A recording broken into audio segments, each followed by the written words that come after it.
Okay, तो rotation of rigid body में सबसे पहले हमने पढ़ा इक्विलिब्रियम ऑफ रिजिड बॉडी, जो कि हम अभी तक जो चीज़ें टॉर्क है, एंगुलर मोमेंटम, सब कुछ करके सिस्टम ऑफ पार्टिकल्स से हम रिजिड बॉडीज पे आए हैं और रिजिड बॉडी का हमने इक्विलिब्रियम समझा, ठीक है कि नहीं। अब आते हैं रिजिड बॉडी की रोटेशन पे, ठीक है। So there are certain things which are like, जैसे तुम्हें याद होगा एक रिजिड बॉडी अगर एक एक्सिस के अबाउट घूम रही है तो सारे पार्टिकल्स का ओमेगा सेम होता है, सही बात है। Yes, have we talked about it? Yes, जब हमने सिंगल पार्टिकल की बात की थी मैंने कहा था एक पार्टिकल का ओमेगा है और रिजिड बॉडी भी अगर घूम रही है एक एक्सिस के अबाउट तो हम बोलेंगे उसका भी ओमेगा, क्योंकि सभी पार्टिकल्स का ओमेगा सेम होगा तो omega of the rigid body is as good as same for all the particles. So omega of rigid body का मतलब तभी आता है। इसी तरह से अल्फा की बात की हमने। अब दिस वाज, ये अगर ध्यान हो ये किसके कॉरस्पॉन्डिंग है? This is corresponding to acceleration, corresponding to velocity. ये मतलब एनालॉगस है, एक जैसे हैं। जो ट्रांसलेशन में वेलोसिटी मीनिंग रखती है वो रोटेशन में एंगुलर वेलोसिटी, जो ट्रांसलेशन में एक्सेलरेशन मीनिंग रखती है वो रोटेशन में एंगुलर एक्सेलरेशन मीनिंग रखती है बेटे। ये हमने सीखा था। अब अगर मैं वापस जाऊं लिस्ट पे, force, momentum, velocity, acceleration, mass and और कुछ है याद? काइनेटिक एनर्जी है ना, लेट्स से इतने तो है ही, वेलोसिटी वगैरह।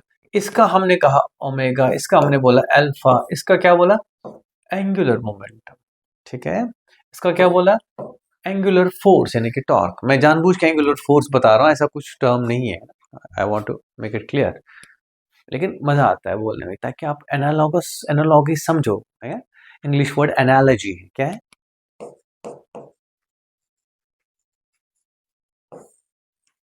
तो analogy is like this, okay, just a moment. So given this, I would right now want to talk about, let's say, this and this। ये भी तो है, कल को पावर होगा, पावर की भी बात करेंगे। रोटेशन में हर चीज करनी है आप, you want to talk about every aspect of rotation. मतलब ये है मेरा, समझो, देखो एक बॉडी को वेलोसिटी देने में दिक्कत क्या होती है? हमको कौन सी चीज बीच में आती है? मास, इनर्शिया उसका। तो एक रिजिड बॉडी को रोटेट करने में क्या बीच में आएगा? That's the point. सही बात है कि नहीं? What is that inertia equivalent in case of rotation of a rigid body की अगर बात करूं, ठीक है। या अगर हम कहें रोटेशनल इक्विवेलेंट ऑफ मास क्या है? ओके, काइनेटिक एनर्जी अगर हमें याद हो, हम लिखते थे 1/2 mv², तो यहां क्या लिखें? ठीक है, इसी तरह से फिर हम वापस आएंगे, ये हम लिखते थे mv, तो इसको क्या लिखें? ये हम लिखते थे ma, इसको क्या लिखें? ये सारे की सारी इंपॉर्टेंट चीजें हैं, इसमें मेन चीजें हैं ये काइनेटिक एनर्जी, ठीक है कि नहीं, which are all associated with motion, ठीक है कि नहीं। तो एक बॉडी को रेस्ट से रोटेशन में धकेलने के लिए there has to be some sort of inertia, right? But is it simply mass? मैं एक चीज बोलूं यहां पर, खुद आंसर देना मुझे, सब अपनी परसेप्शन से आंसर देना। मेरे पास एक डिस्क है,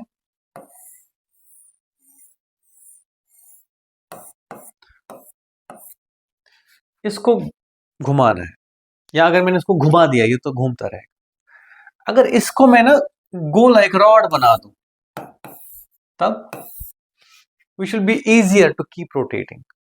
डिस्क या ये रॉड, मैं कह रहा हूं मतलब एक तो डिस्क ऐसे घूम रही है, बड़ी डिस्क मैंने घुमा दी तो वो घूमती रहेगी, लेकिन अगर मैं उस डिस्क को पिचका के एक तरह से एक रॉड बना दूं तो वो कितनी देर घूमती रहेगी? ठीक है, अच्छा ठीक है। How about we have a spinning top and we have a spinning rod, कौन सा टिकता रहता है? ये टिका रहेगा। क्यों? दैट मीन अगर मास सेम भी है, this has more inertia of rotation, it doesn't want to change its rotation than this, ठीक है कि नहीं? आप खुद ट्राई करो, एक बताता हूँ, हाँ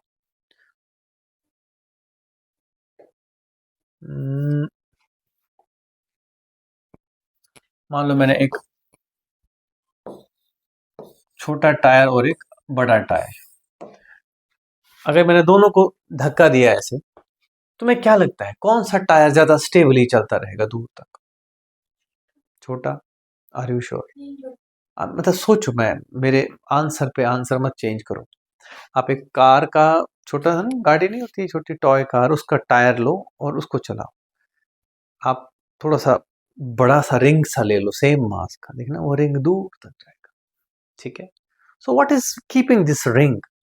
what is giving it inertia? Again inertia ही है ये, जिसकी वजह से वो रोटेट करता रहना चाह रहा है। छोटा टायर जल्दी गिरता है। तुमको पता है बेटे, बाइक और स्कूटर में क्या डिफरेंस है? में बाइक का टायर बड़ा होता है, बाइक नहीं गिरती है जल्दी।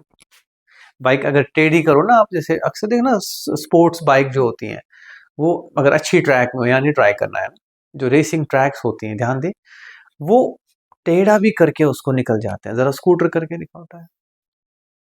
ठीक है। यहाँ कहीं छपरी घूमे होते हैं स्कूटियां लेके, ऐसे कर होता है ना। यस। और फिर अचानक से पटक जाते हैं। क्यों? Something is there, something keeps the bike's tyre going better than a scooter's tyre. ठीक है कि नहीं? ओके, समझ गए मेरी बात की नहीं? Will discover it today.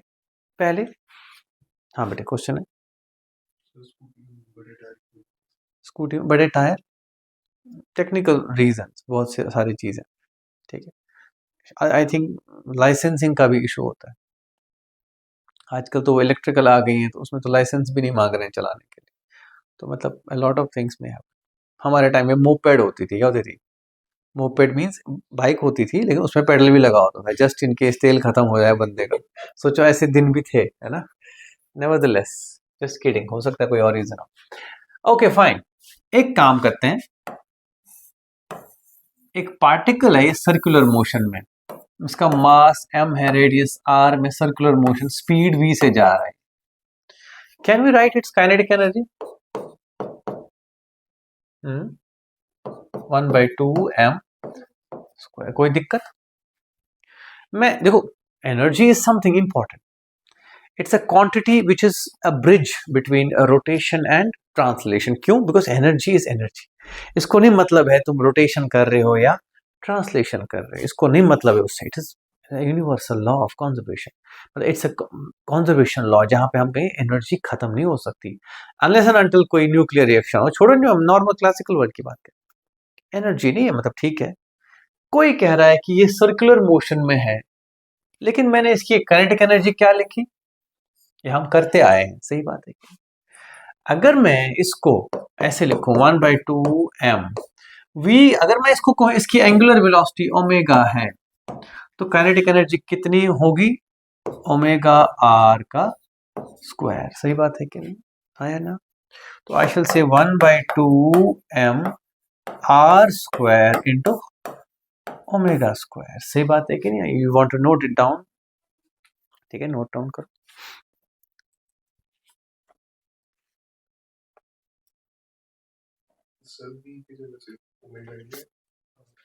नहीं, क्यों आएगा omega? v is equal to r omega, हमें तो पता ही है।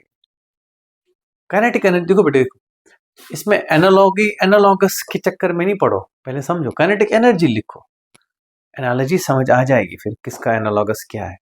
ठीक है। ओके, बाय द वे मैं चलो 1/2m इंटू ओमेगा स्क्वायर लिखो, ये क्या होगा बताओ जरा? जबरदस्ती हो गया ना? काइनेटिक एनर्जी थोड़ी है ये है मास हो गया kg into radian square by second square. ये कौन सी unit of kinetic energy? This is not, देखो स्पीड है, एंगुलर स्पीड हमने कभी नहीं डिफाइन किया है काइनेटिक एनर्जी के लिए। वे सिंपली सेड पार्टिकल, ये पार्टिकल है by the way. Is that clear? मैं जस्ट v की value in terms of omega रख दूं तो कोई दिक्कत तो नहीं है। भागो नहीं इस पे, है ना? इधर नहीं भागो, लिख लो पहले, मैं समझा। ठीक है। तो ये तो kinetic energy of a particle है, लेकिन जैसे मैंने ओमेगा में इसमें इसको बदला, तो मेरा एक्सप्रेशन में एम आर स्क्वायर है और क्या है? Omega square. ठीक है। अब अगर मैं सोचूं हर्षित, अब अगर मैं कहूं that's equal to 1/2 something into rotational velocity speed का स्क्वायर। ध्यान दो ध्यान दो ध्यान दो, इधर देखो। Kinetic energy is 1/2 translational inertia multiplied by linear velocity square. सही बात है कि नहीं? स्पीड स्क्वायर, ये इसका इनर्शिया है, ये इसकी स्पीड है। तो अगर मैं रोटेशन में इसी को देखूं, ये तो रोटेशनल स्पीड है, तो ये रोटेशनल इनर्शिया होगा, and that is not m but m are square. ये बात माइंड कर ले, ठीक है कि नहीं? ओके, मैं समझाता हूं इसका मतलब है। सारा समझ गए बेटे? पक्का?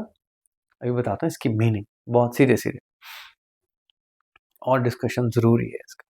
हर्षित, यह वो क्वेश्चन पक्का? देखो मैं ये कह रहा हूं, मैंने लिखा काइनेटिक एनर्जी को 1/2 mv स्क्वायर, सही बात है। बट मैं जब इसको एंगुलर क्वांटिटी में कन्वर्ट किया, मैंने ओमेगा लिख दिया, तो मेरे पास एक एडिशनल टर्म आ गई जो सिंपली मास नहीं है। तो वो क्या है? That is rotational inertia. मैं समझाता हूं इसका एनालॉगस मीनिंग क्या है, नोट कर लिया? ठीक है, नाउ पे अटेंशन। मेरे पास एक पार्टिकल है, मास m है, रेडियस r पे ऐसे घूम रहा है, ओमेगा इसकी एंगुलर स्पीड है, ठीक है कि नहीं? राइट।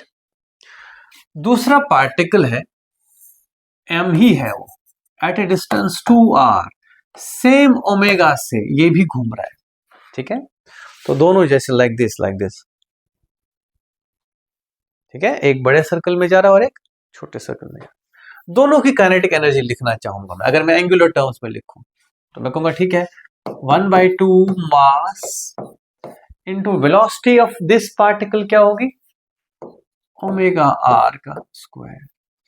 जबकि इस particle 1/2 mass into omega 2r का स्क्वायर। याद है ना, v translational is equal to r into omega. ये हम किसी भी सर्कल में यूज करते आए हैं, ठीक है कि जितना radius. What has change is something very interesting here, ध्यान दो। इसकी काइनेटिक एनर्जी सेम वेलोसिटी पे कितनी है?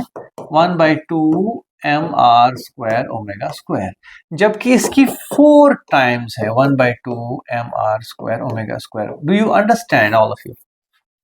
इसकी कैसे बढ़ गई? स्पीड तो सेम है, बढ़ा क्या? That's the point what I want to make is, जब हम काइनेटिक एनर्जी लिखते हैं, हम लिखते हैं 1/2 इनर्शिया इनटू स्पीड स्क्वायर। अगर आप चाहो तो आप ऐसे लिख सकते हो आज की डेट में काइनेटिक, ठीक है? 1/2 यानी कि काइनेटिक एनर्जी कैरी। मैं ये चीज बार बार याद दिलाता हूं बच्चों को, listen to me. Kinetic energy carry करनी है ना, you don't need just velocity या speed, you need mass as well. Momentum carry करोगे, you just don't need velocity, you need mass as well. Both are important. Clear है कि नहीं है? हर्षित, चेहरा क्यों बनाया? समझ आया कि नहीं है? तो बच्चे ये बात समझो आप, कि अगर आप किसी बॉडी में काइनेटिक एनर्जी भरना चाह रहे हो, जितना उसका मास ज्यादा है उतना वो ज्यादा काइनेटिक एनर्जी कैरी कर सकती है। ये तो होगी काइनेटिक एनर्जी की बात। ओके, रोटेशन में हमने देखा कि we can convert it into rotational quantities, but then rotational inertia is not mass simply. देखो, it shows something interesting here. ये मास सिर्फ मैंने दूरी पे रखा, तो दैट मीन्स सिर्फ मास ही नहीं है, ये जो डिस्टेंस है from the axis of rotation, that also increases the inertia. कौन सा इनर्शिया बेटे? Rotational inertia. मैंने तो सीधे से लिखा है, kinetic energy is 1/2 inertia into speed square. तो कोई लिखेगा rotational inertia into rotational speed square, कोई लिखेगा linear inertia into linear speed, मर्जी आपकी, ठीक है कि नहीं? But use the correct terms. Linear inertia जरूर मास है, but rotational inertia is not mass, there is something else as well. Clear है कि नहीं? समझ आई बात कि नहीं? ठीक है कि नहीं? ओके, हर्षित क्लियर है कि नहीं? तो हमने कंपेयर किया दो ऑब्जेक्ट्स को, सिर्फ सेम एंगुलर स्पीड दी उनको, लेकिन डिस्टेंस अलग अलग रखा, उससे उनकी काइनेटिक एनर्जी अलग अलग है। Why is it so? Because of the difference in inertia. ठीक है कि नहीं? यानी कि कुल मिला के ये समझो, ये ओमेगा मेंटेन करने के लिए आपको ज्यादा काइनेटिक एनर्जी भरनी पड़ेगी, बिकॉज ऑफ कोर्स उसको ज्यादा तेज जाना पड़ रहा है, इसको स्लो जाना पड़ रहा है, अंदर की ओर स्लो चल रही होगी, ठीक है कि नहीं? ये बातें समझ रहे हैं? तो मैं यही बोल दूं आप, a particle which is rotating about an axis at a distance r with an angular speed omega carries a kinetic energy equal to 1 by 2 mr square into omega square. This is kinetic energy. Linear equivalence क्या है? Same kinetic energy for the same particle can be written as 1 by 2 m v square. ये normal मास यानी कि inertia into speed square, ये है rotational inertia into rotational speed का square. Okay, rotational inertia को बोलते हैं बेटे मोमेंट ऑफ इनर्शिया। क्या बोलते हैं इसको?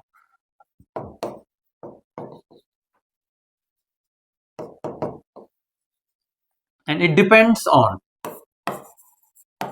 नोट करते रहो, depends on mass and its distribution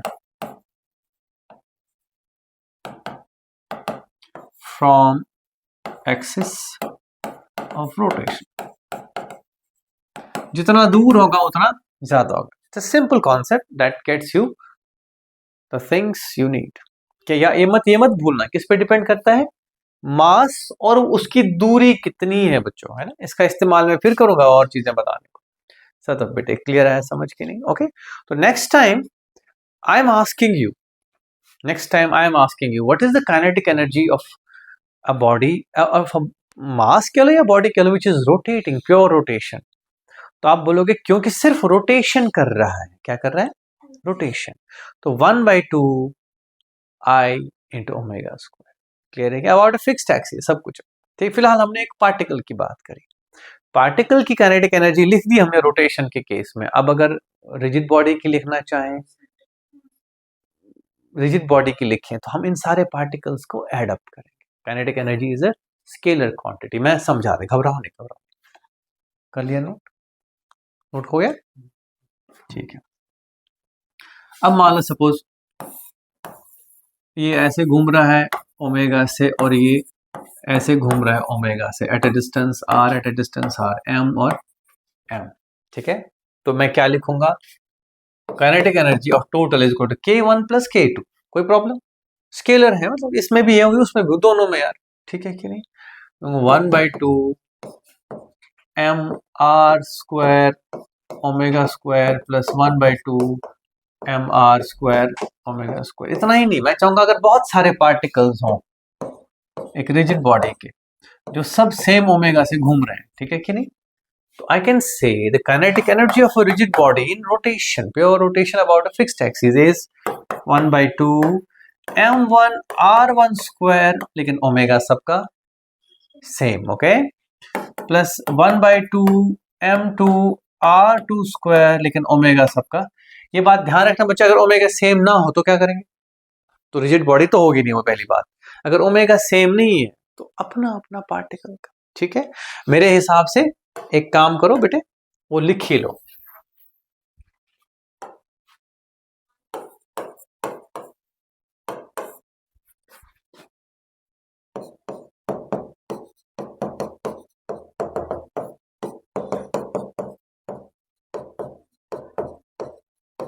हमें क्या पता, हो सकता है अलग अलग हो पार्टिकल्स। मान लो सपोज मेरे पास एक गैस सिस्टम है, माने एक डब्बा है, उसमें गैस मॉलिक्यूल्स, वो मान लो घूम रहे हैं ऐसे, कुछ कैसे घूम रहे हैं, अपने अपने ओमेगा होगी उनकी, अपने अपने हिसाब से।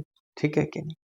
Right, and we would like to go it like this, m1 r1 square omega 1 square, m2 r2 square omega. लेकिन हमारा इस चैप्टर में टारगेट क्या है? Rigid body about a fixed axis.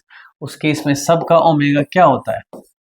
Same. तो मैं ऐसे लिख सकता हूँ, plus 1 by 2 m3 r3 square omega and so on and so forth. Note कर सकते हैं,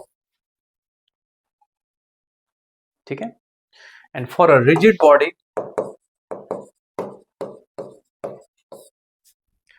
K इज इक्वल टू, अब मुझे बताओ बेटे,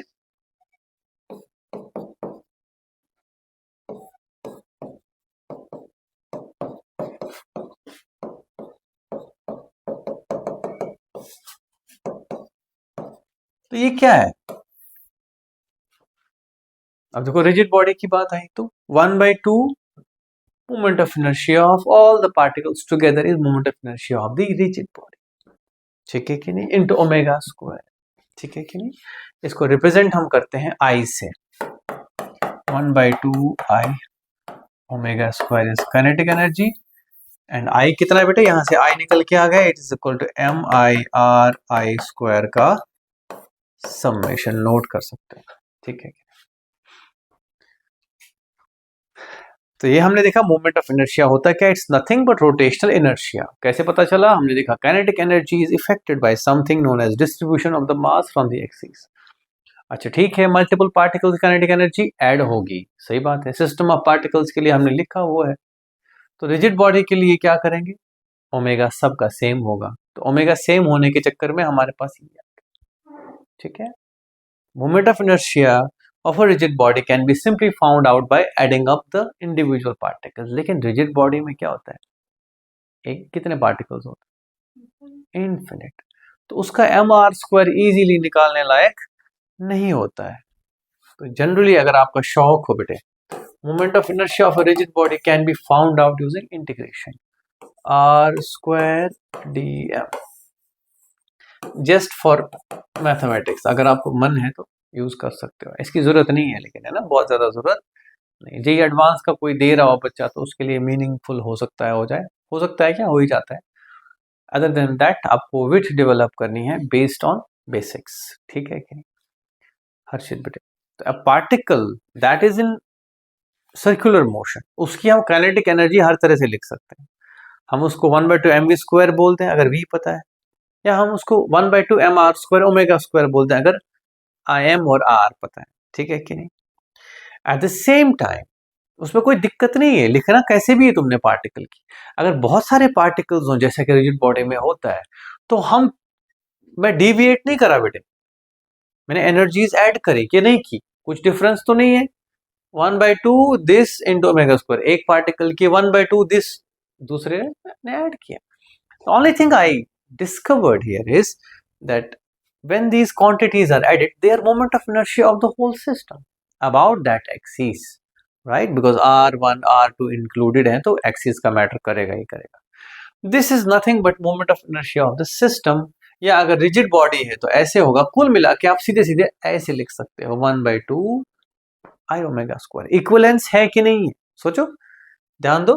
काइनेटिक एनर्जी क्या लिखते थे हम ट्रांसलेशन में, 1/2 m into inertia into speed square. Now this is inertia into, ये जस्ट कंटेक्स्ट अलग है, ये रोटेशनल मोशन का कंटेक्स्ट है, ये ट्रांसलेशन का कंटेक्स्ट नहीं है। ये नॉर्मल कंटेक्स्ट की बारी है, ये रिजिड बॉडीज की बात है।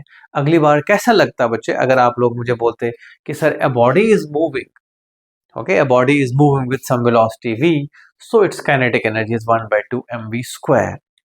I would like to say no। मैं एक एग्जाम्पल दूंगा फिर हम आगे बढ़ेंगे, मोमेंट ऑफ इनर्शिया कैसा क्या होता है और पढ़ेंगे इसके बारे में। बस before I want to plant something in your minds, ठीक है कि नहीं, ध्यान देना बेटा। एक डिस्क है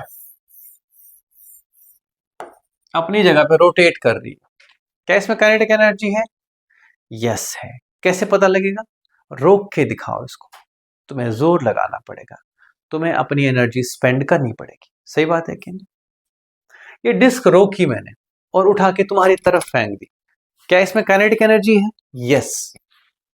रोटेट तो नहीं कर रहा, मैंने एकदम फ्लैट फेंक दी, एकदम घूम नहीं रही है, सीधे जा रही, तो तुम्हें इसको रोकने में फिर एफर्ट लगेगा। लो जी,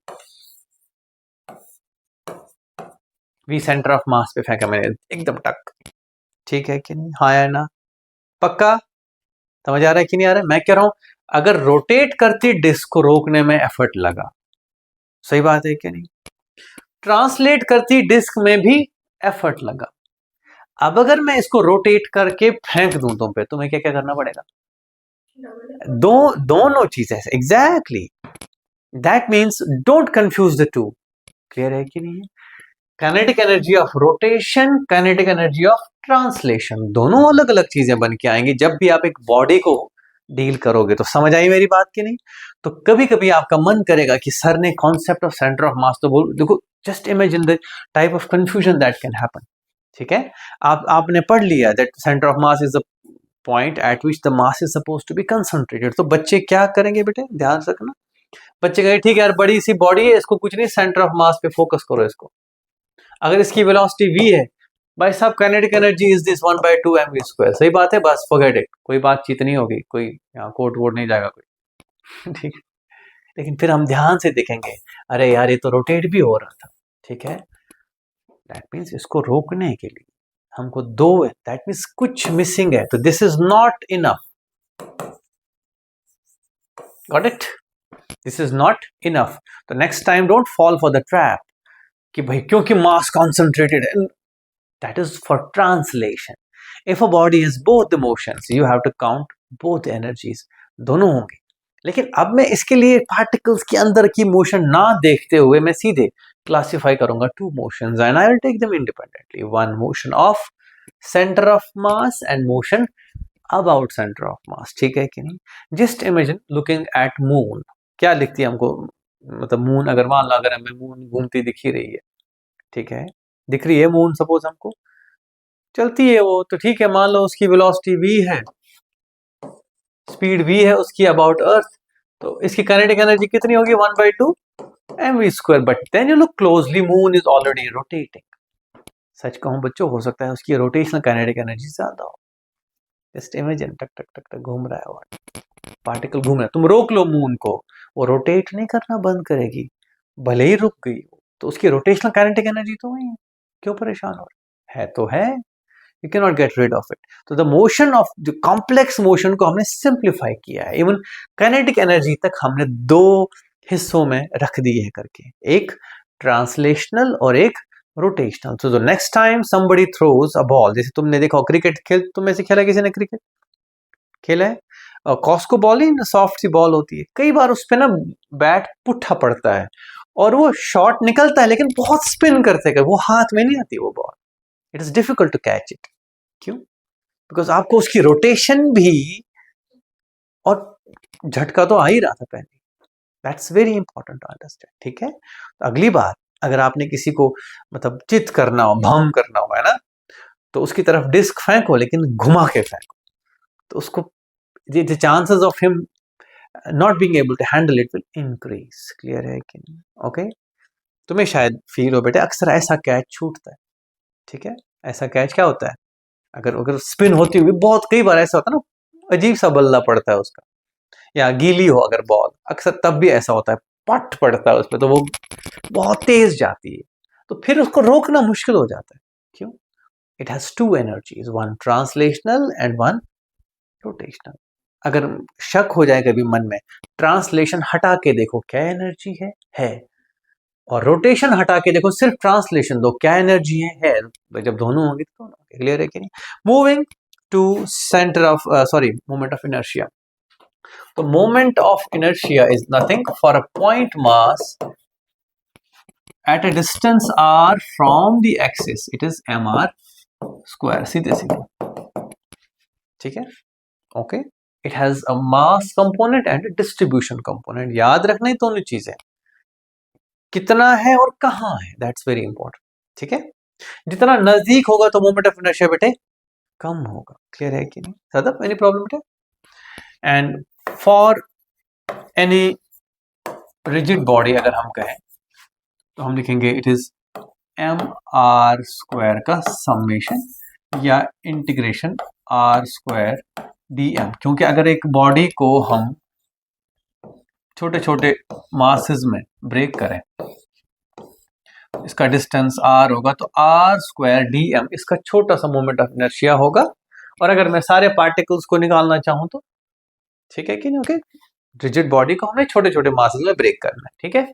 अब इतना परेशान होने की जरूरत नहीं, you need to be very clear, हमें cylinders, rings, spheres, shells, okay, rods हैं या प्लेट्स हैं, इन्हीं से डील करना है। So we would like to do what, understand the moment of inertia of basic geometrical shapes. आपके बुक में एक डब्बा दिया है, बॉक्स दिया है, that is fine by you, but मैं कॉन्सेप्ट समझा दूं, है ना, उसका ध्यान रखना, हम कैसे दिमाग लगा के करेंगे, हमें इंटीग्रेट करने की जरूरत नहीं, दैट्स वेरी इंपॉर्टेंट, ओके। चलो तो मेन जो एक्सिस होती है जनरली सेंटर ऑफ मास वाली होती है, अदर देन दैट हम इंतजाम करेंगे उसका अगला। तो अगर मेरे पास बच्चों एक चीज है, एक रिंग है,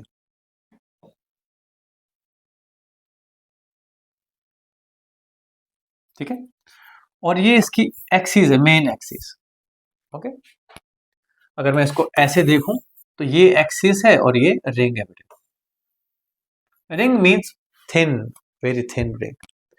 तो एक रिंग को मैं अगर देखूं उसके छोटे छोटे पीसेस करे जाए तो ये भी डीएम है, ये भी डीएम है, ये भी डीएम है। हर मास कितनी दूरी पे है बेटे?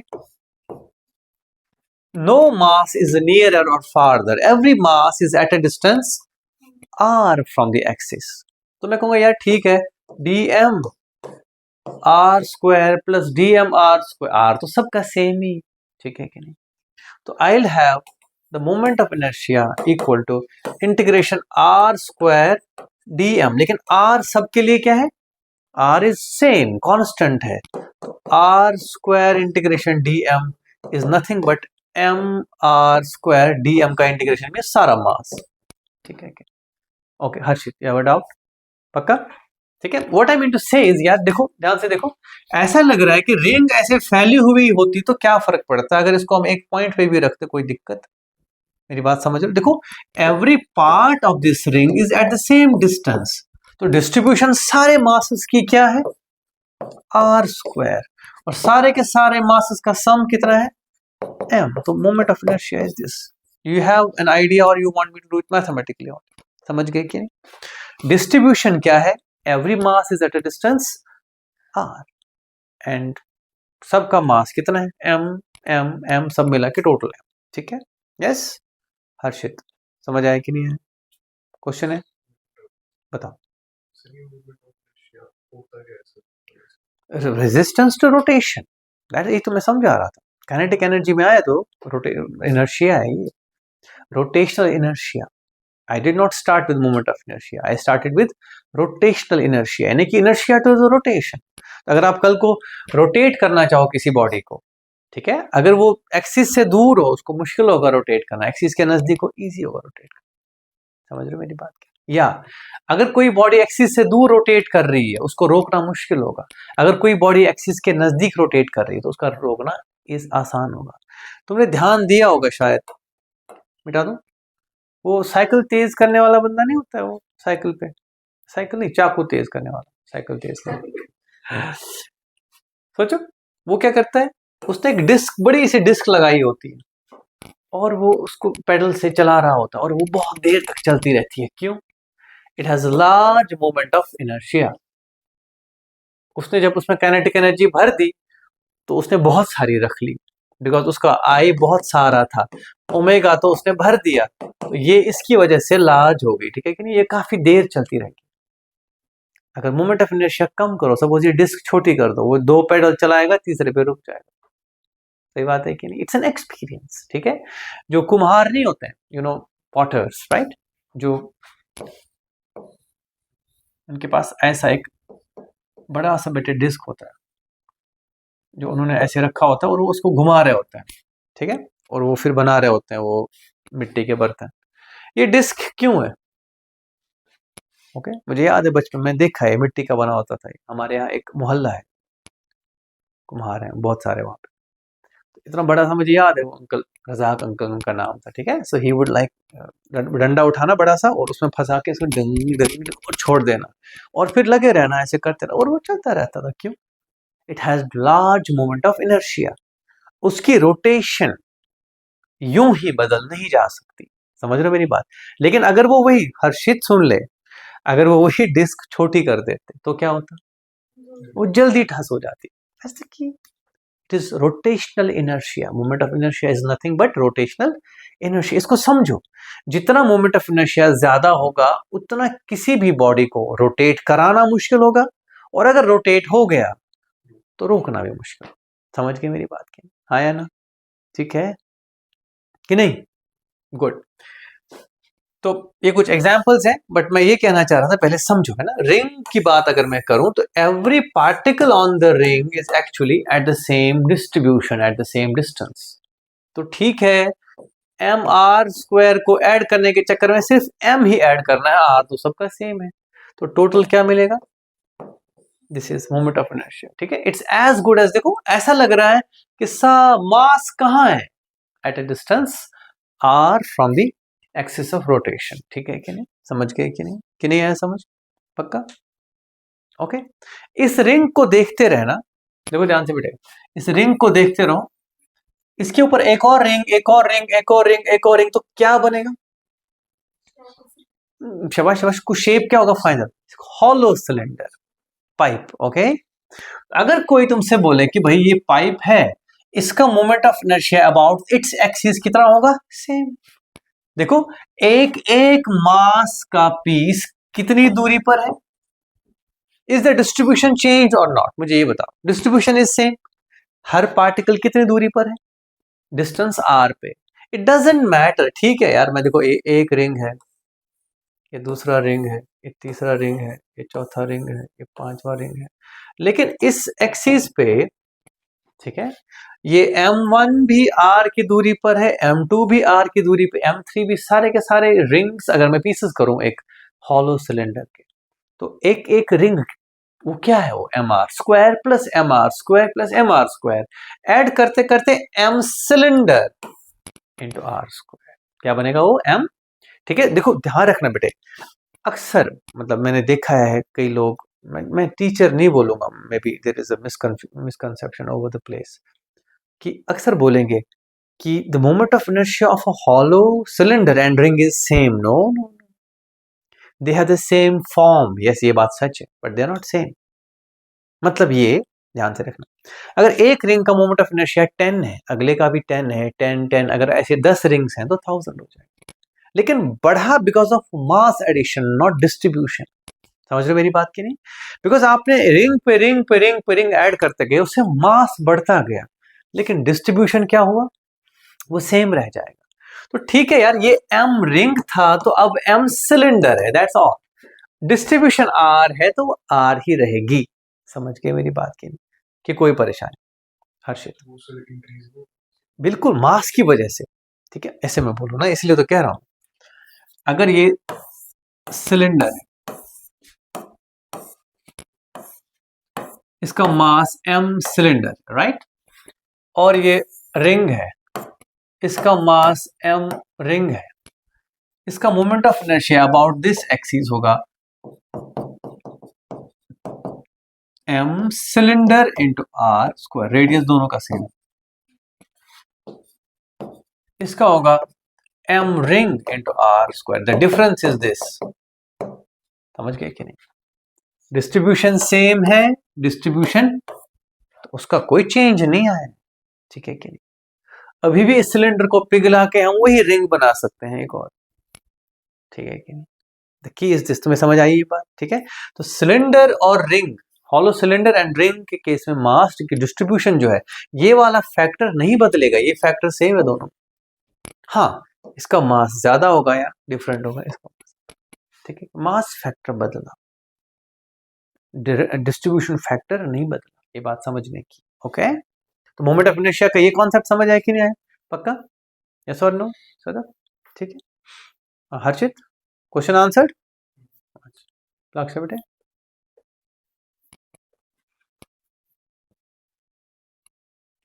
ठीक है, बॉक्स में दिया आपके, इसमें बुक में भी दिया। अब डिस्क की बात करूं मैं, बिना उसके, ऐसे समझ लो, disc is nothing but a lot of rings with increasing radius up to R. ठीक है कि नहीं? जबकि एक single ring means a lot of rings each of radius R. सही बात है कि नहीं? तो यहां पे क्या हुआ है, रिंग छोटे हुए हैं कुछ।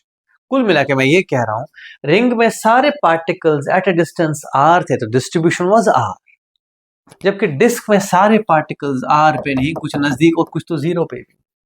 सही बात है कि नहीं? तो एक डिस्क का और रिंग का सेम मास है सपोज, तो मोमेंट ऑफ इनर्शिया इसका ज्यादा होगा इसका, बिकॉज इसका डिस्ट्रीब्यूशन नजदीक है, इसके मास पार्टिकल्स नजदीक भी आ गए, इसके सारे के सारे पार्टिकल्स। ठीक है कि नहीं? ओके, इसका लिखेंगे हम, moment of inertia of the disk is 1/2 M are square, mass M, radius R, जबकि रिंग का कितना था, एम आर स्क्वायर। ये मत भूलना, मैंने कंपैरिजन जानबूझ के करा है। हाँ, हाँ मैं ये कह रहा हूं, रिंग में मैं बोलूंगा सारे ऐसे, एक काम करो, इस डिस्क से अगर रिंग बनाना है सेम मास है, तो मुझे ये मास हटाना पड़ेगा और कहां भेजना पड़ेगा, मींस मुझे डिस्ट्रीब्यूशन दूर करनी पड़ेगी। दैट मींस डिस्क में जो मास पार्टिकल्स हैं दे आर नॉट डिस्ट्रीब्यूटेड दू फार अवे, उनका जो कंट्रीब्यूशन होगा वो कम होता जाए। मेरी बात समझ रहे हो क्या? जो पार्टिकल यहाँ है वो m है, जो पार्टिकल यहाँ है वो भी m है, तो एम आर स्क्वायर, जबकि यहाँ 0, ये तो एक्सिस पर ही है। जितना पतला है, जैसे ये घूमता रहेगा, ये बड़ा डिस्क होगा तो वो घूमता रहेगा, ठीक है कि नहीं? तो मास इसका डिस्ट्रीब्यूटेड सिर्फ रिंग के एज पे नहीं है, बीच में भी है, यानी कि आर, हर पार्टिकल आर पे नहीं है, आर से कम पे भी है।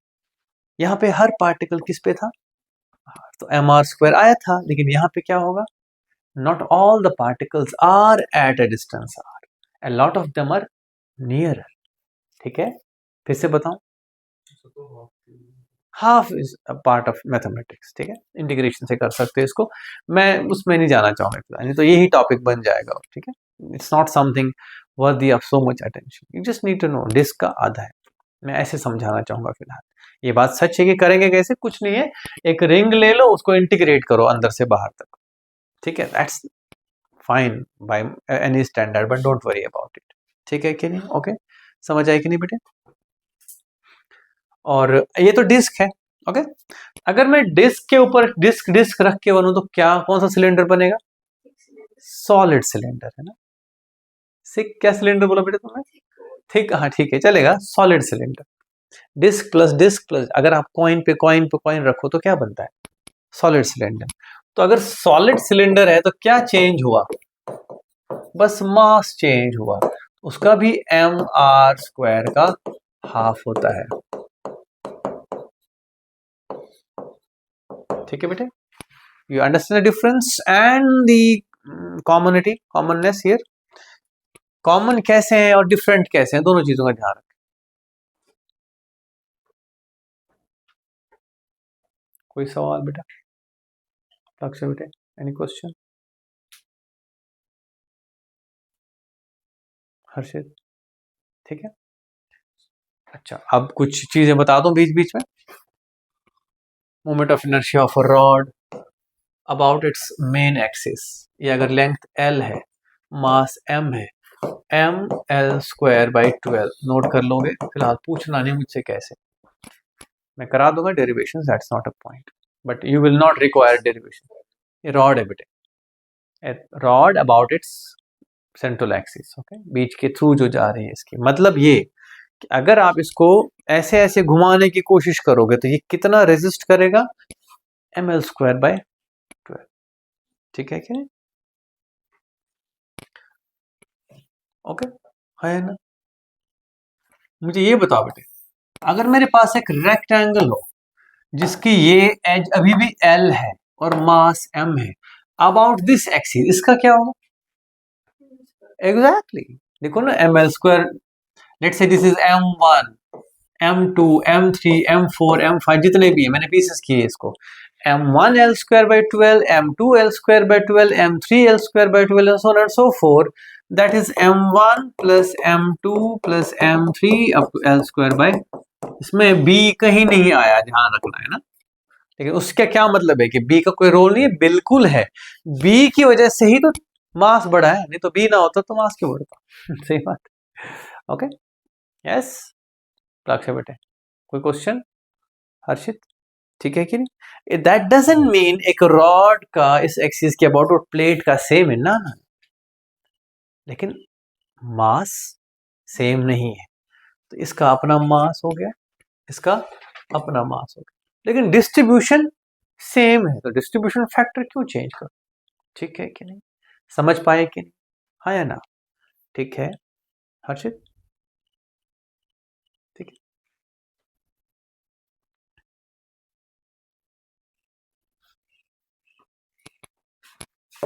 तो अगर कोई तुमसे बोले बेटे, तो इस एक्सिस के अबाउट, तो चलो बोल दिया तुमने ml²/12, इस एक्सिस के अबाउट तो कोई ऐसे ऐसे घुमा रहा, कोई ऐसे ऐसे घुमा रहा, तो शाबाश। इसके पीसेस करें, लो जी, इसकी लेंथ कितनी है, फिर से बता दूंगा।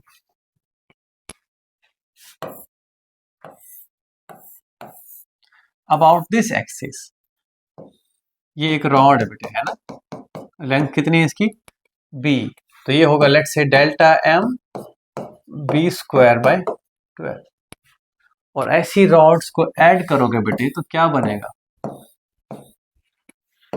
mb²/12। ये ध्यान रखना, मैं छोटा सा इसका मास ले लिया हमने, delta m delta m delta m, dm ले लो या डेल्टा m ले लो, थोड़ा सा, ठीक है कि नहीं, समझ आया क्या हुआ, ओके, है ना। I'll go back to revising this one like this.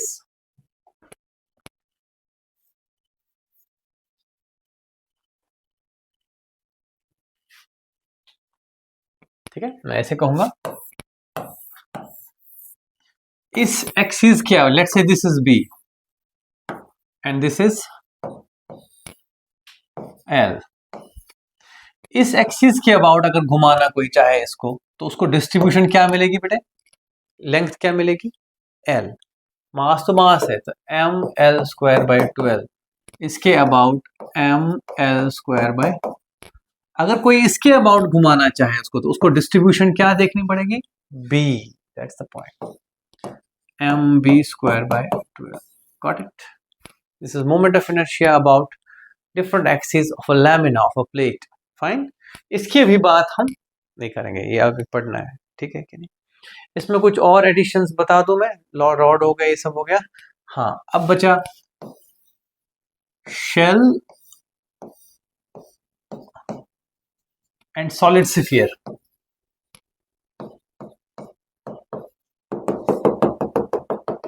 ठीक है, राइट।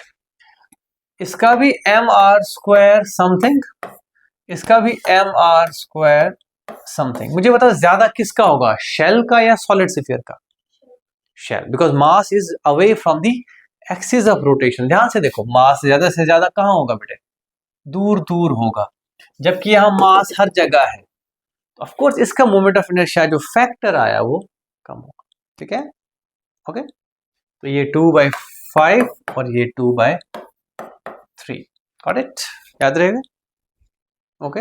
हर्षित, चेहरा क्यों बनाया तुमने, ठीक है, एनी क्वेश्चन बेटे। तो हमने देखा बहुत सारे वैल्यूज, ठीक है, क्या है, बहुत सारे वैल्यूज हैं मोमेंट ऑफ इनर्शिया के। अगर इसको हम ऐसा कहें, अगर इनमें से हर किसी को आप equal, let's say it's equal to moment of inertia of any body is equal to m into k², then k is known as radius of gyration, right? मतलब ये कि ठीक है यार, हमने मान लिया कि जैसे शेल का 2/3 है, स्फीयर का 2/5 है, उसका ml²/12 है, mr² है, mr²/2 है, लेकिन अगर इनके बदले हम एक पॉइंट मास रखते तो कितनी दूरी पे रखते, this distance is known as radius of, यानी कि अगर आपने एक रिंग का रेडियस ऑफ जायरेशन देखना है, तो मैं कहूंगा ठीक है, रिंग कहाँ कॉन्सेंट्रेटेड है, at a distance, its radius, सारे के सारे कितनी दूरी पे है, रेडियस पे। मेरी बात समझ रहे हो कि नहीं। लेकिन अगर मैं डिस्क बोलूं, डिस्क का है mr²/2, मैं कहूंगा ठीक है यार, अगर मैं इसके बदले एक सिंगल पॉइंट मास रखता तो वो कितनी दूरी पे रखता, इट इज k², m खत्म, k is equal to r/√2, clear है कि नहीं, r/√2, हाँ r/√2 1.4 0.85, यानी कि कहीं ना कहीं ये सारा का सारा कॉन्सेंट्रेटेड नहीं है ना r पे, ये कितने पे है, 1/√2 r पे कॉन्सेंट्रेटेड, ठीक है कि नहीं। So radius of gyration is a point at which A point mass can be placed to represent the whole moment of inertia of a body. लिख सकते हो है ना. Radius of gyration is the distance